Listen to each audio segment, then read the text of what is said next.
With its $13,490 starting price, the Mirage is one of the cheapest new cars on the market. But, as we discovered last year, it does all the basics well. If you're after no-frills transport from A to B, then the Mirage will fill the brief. Where it falls short though is if you want to do a bit more than just the basics. It misses out on some goodies like cruise control and a reversing camera. It also left the judges cold in the dynamic testing, with a lack of grip from the tyres a major negative.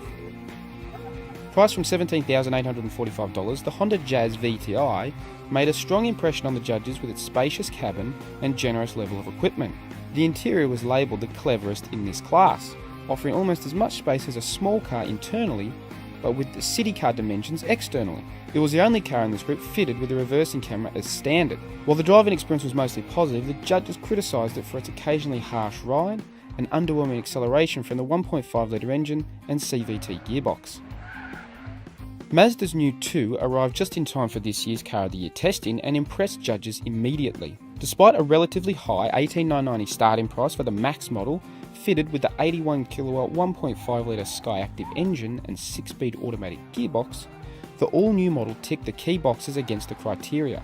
Judges were full of praise for its on-road ability, showing both dynamic capability during track testing and comfortable cruising during our on-road running. The interior was also highly rated, with some calling it the best interior of any Mazda model. But it wasn't all good news, with the small back seat and lack of reversing sensors or camera disappointing the judges.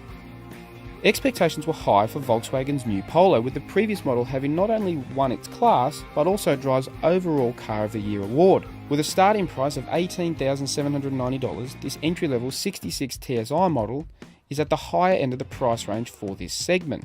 But as with the previous model, the Polo punches above its class on the road. The 1.2 litre turbocharged petrol engine and 7-speed dual-clutch gearbox works in harmony to endow the Polo with effortless performance for a city car, while still returning an impressive 4.8 litres per 100 kilometres fuel economy. However, its preference for premium unleaded as well as its plain interior and tight back seat cost it points in the judging process. And the winner by unanimous vote is the Mazda 2 Max. What made it a unanimous winner was a combination of factors. Its driving dynamics. It impressed the judges both on the road and on our dynamic testing on the track. Even though it's a city car and it's perfectly at home in the urban grind, the judges felt that this car is actually capable of taking long distance drives, which for this class of car is a really strong trait. The other impressive factor is this interior, particularly with this optional colour pack. $250, one judge said it's an absolute no-brainer. The splash of colour, the red and white, really lifts the cabin and makes it feel like a more premium car than what it is.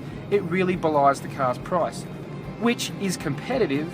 So another key to its win was its value. The Mazda 2 really did impress on all levels. It's a thoroughly deserving winner.